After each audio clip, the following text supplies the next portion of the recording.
এতক্ষণ আপনি যে ছবিগুলো দেখলেন এগুলো সবই মোবাইল দিয়ে তোলা, কোনো ক্যামেরা কিংবা লেন্স ব্যবহার করা হয় নাই। শুধুমাত্র আপনার হাতে থাকা মোবাইল ফোনের ক্যামেরাটা দিয়ে এইরকম চমৎকার ছবি তুলতে পারেন। সো ভিডিওর মধ্যে চলে যাই। আসসালামু আলাইকুম। বিশেষ করে যে ম্যাক্রো ফটোগুলো আছে যেমন চিনির দানা, লবণের দানা, চাল ডাল, এগুলোর ছবি আপনি কিন্তু ম্যাক্রো ফটোগ্রাফির মাধ্যমে খুবই সুন্দরভাবে উপস্থাপন করতে পারেন, যেগুলো আমরা বিভিন্ন ফটোগ্রাফারকে যেটা দেখে থাকি, তবে তারা সেটা করে DSLR সহ বিভিন্ন উন্নত মানের ক্যামেরা দিয়ে, আর আমি আপনাদের করে দেখাবো শুধুমাত্র আপনার হাতে থাকা মোবাইল ফোনটা দিয়ে। সো আর বক বক নয়, সরাসরি ভিডিওতে চলে যাই।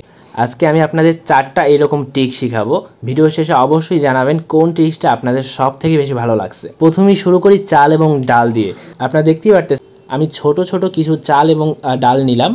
তো এরপর আপনাকে যেটা করতে হবে, এই ছবিটাকে জুম করতে হবে, একদম ফুল জুম করবেন। আপনার ফোনের ক্যামেরায় যতটুকু জুম করা যায় ততটুকু করে নেবেন। এরপর আপনাকে যেটা করতে হবে, এখান থেকে আপনার ব্রাইটনেসটা একদম কমিয়ে নিতে হবে। ভালো করে দেখুন, প্রথমে আপনার ফোনে থাকা হাইয়েস্ট যে জুমটা রয়েছে সেটা করে দিবেন, এরপর ব্রাইটনেস একদম কমিয়ে দিবেন। আর অবশ্যই ব্যাকগ্রাউন্ড হিসেবে আপনি কালো কোনো কাপড় ব্যবহার করবেন।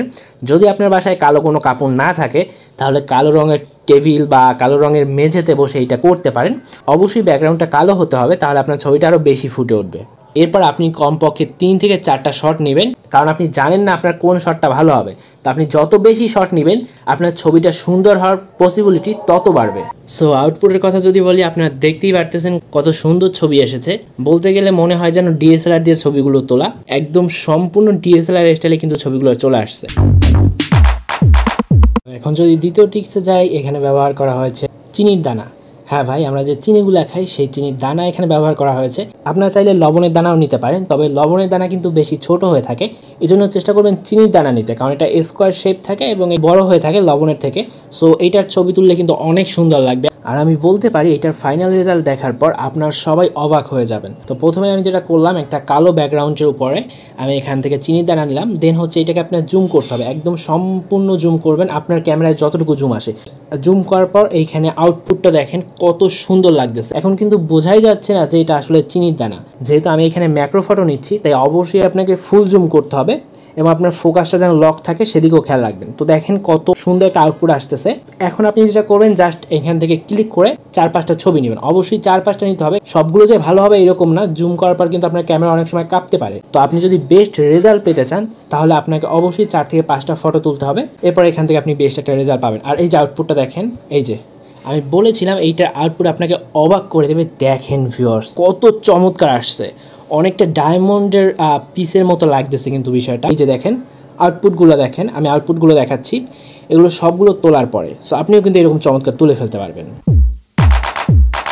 3 নম্বর যে ট্রিক্স আছে, এখানে অবজেক্ট হিসেবে ব্যবহার করেছে ককসেটের ফোম। ফোমের যে দানাগুলো আছে ওগুলো প্রথমে পৃথক করে নেবেন, তারপর হচ্ছে আপনার কালো একটা ব্যাকগ্রাউন্ডে নেবেন। অবশ্যই কালো রং ব্যবহার করবেন, কারণ এইটার কালার কিন্তু সাদা, কালো ব্যাকগ্রাউন্ডে এটা বেশি ফুটে উঠবে। এরপর আপনি যেটা করবেন, বরাবর মতো এটাকে আপনার সম্পূর্ণ জুম করতে হবে, আর আপনার ফোকাস যেটা রয়েছে মেইন বিষয়, আপনার ফোকাসটা অবশ্যই লক করে রাখবেন। ককসেটের দানাগুলোর উপরে আপনার ফোকাসটা লক করে ফেলবেন।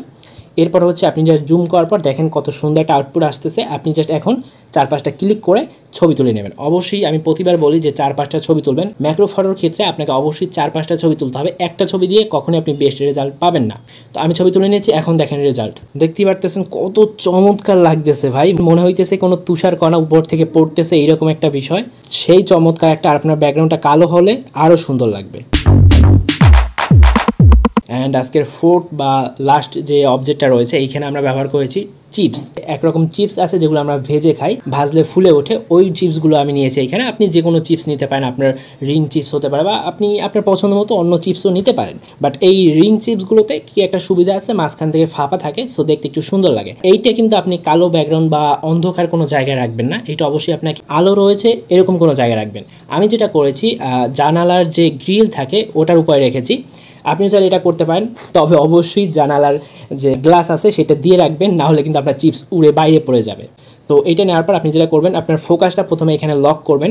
তবে এই ক্ষেত্রে যেহেতু এই চিপসটা একটু বড় হয়ে থাকে, সো জুম করলে কিন্তু অনেক সময় দেখা যায় বেশি জুম করলে এটা অনেক বড় দেখায়। সো আপনার পরিমাণ মতো এটা জুম করবেন এবং এরপর ফোকাসটা দিলে দেখবেন কত সুন্দর লাগে। কয়েকটা শট নিয়ে নেবেন এবং আপনাকে যদি আমি ফাইনাল আউটপুটটা দেখাই, এটার দেখেন, ও হ্যাঁ, ব্রাইটনেসটা কিন্তু কমাই নেবেন, অবশ্যই ব্রাইটনেসটা কমাই নেবেন।